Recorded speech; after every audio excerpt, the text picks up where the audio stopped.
Graham Sheppard, who's an airline pilot, you had a UFO experience. Yes, I did. Back in the 60s, I was lucky enough to have a very good daylight sighting and a nighttime sighting, and I would regard them as definitive because they were both radar confirmed. Are other airline pilots having these kind of experiences? To my knowledge, I would say it's 5 to 10% of pilots have had experience. Is there a commercial pressure upon pilots not to report these things?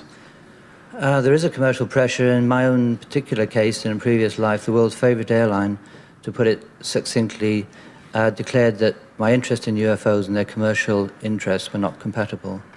So do you think that there's a fear amongst airlines that if the pilots start talking about flying saucers, then people might, become worried about the pilots or something like that? Is that what it's about? Well, from the commercial point of view, I can understand how they feel. And in all honesty, if I was running an airline, I'd require my pilots to stay quiet about any phenomenal incident in the air. Now, this one here is a light, and I would describe this as very similar to the nighttime sighting. In fact, we saw two radar-confirmed performing very high-speed aerobatics. We're going to see it closer now. Does that look like it? This is very, very similar to the daylight sighting we had when we were within a quarter of a mile of something that looked just like that. Alitalia pilot Graham Sheppard is also familiar with the industry's code of silence. It is a commercial judgment that pilots shouldn't speak about this. Unfortunately, it's a fact of life that any UFO, alliance with a UFO sighting or anything unusual about a particular crew member will downgrade the potential of that airline to earn maximum profits.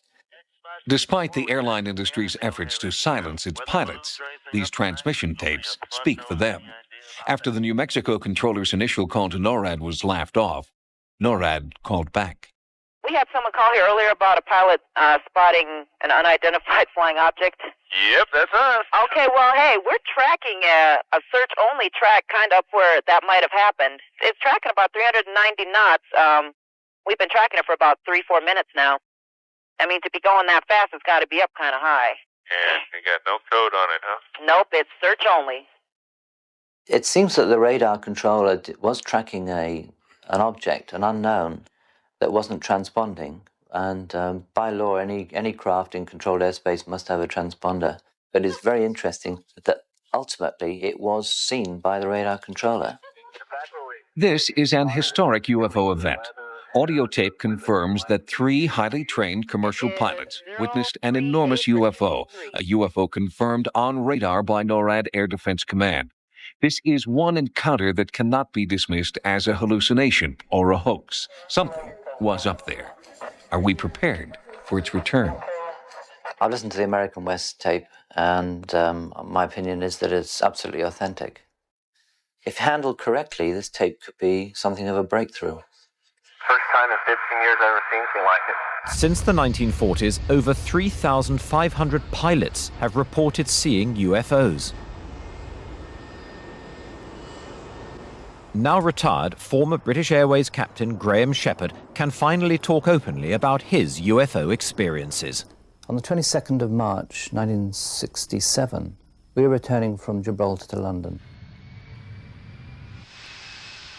Quite suddenly, we were aware that ahead of us was a star which was at least twice as bright as the best of Sirius or Venus. All the while, it was changing colour. It was very, very bright, iridescent colours. There were greens and blues, beautiful reds. And suddenly, everything happens. It started aerobating. It was moving around the sky, doing figures of 8. It was doing loops. It was manoeuvring at a rate which is impossible, in my view, for known aerodynamic laws.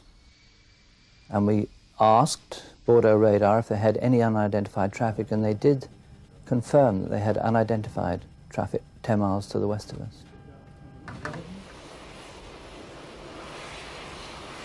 Sorry, Victor 139, thanks.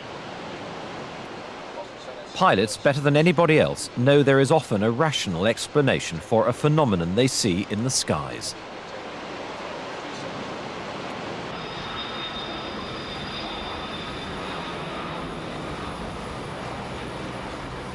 see a number of things from the flight deck.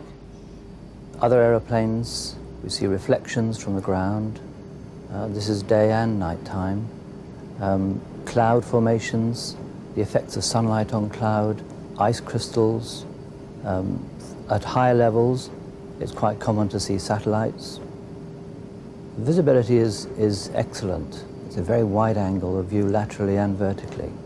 We run a very objective, continuous check, if you like, of things that appear outside the aeroplane. And in doing so for thousands and thousands of hours, one builds up quite a bank of experience.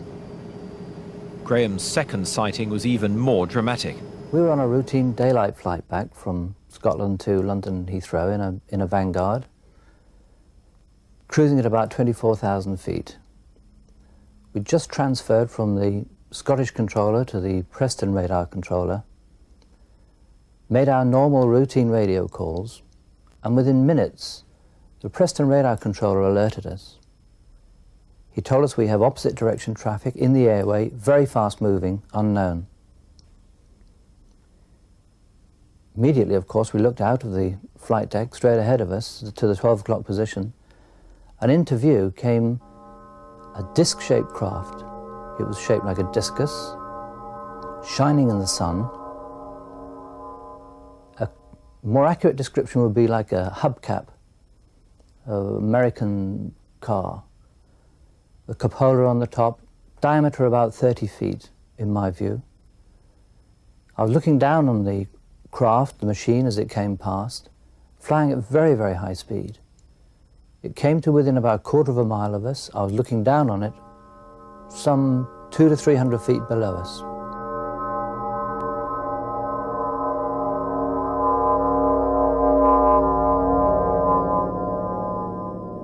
There are two very curious things. First of all, there was no shockwave from this machine. It was close enough, in my experience, it was close enough to give us quite a bump, a noise and a bang as the shockwave passed us. Secondly, we made no attempt to report an air mist, a near collision, or file an air safety report. So that not only us as a crew, but the Preston radar controller were aware that its strangeness didn't qualify it for an air miss or air safety report. 25 years on, I feel I've got a long and happy career behind me, and I feel so strongly that the whole subject is and should be in the public domain. So I broke ranks, if you like. I broke ranks and decided to talk about it openly to the media. British Airways were apoplectic, is the only word I can use. They gave me lengthy interviews, and they followed up the interviews with a letter which, in all fairness, does describe the conflict that does exist between a subject, UFOs, which is on the fringe of believability, and the credibility of British Airways captains. British Airways want the least possible controversy. They don't want wacky captains, they don't want wacky crews, they don't want any of the air crew involved with any subjects which have the slightest possibility of compromise.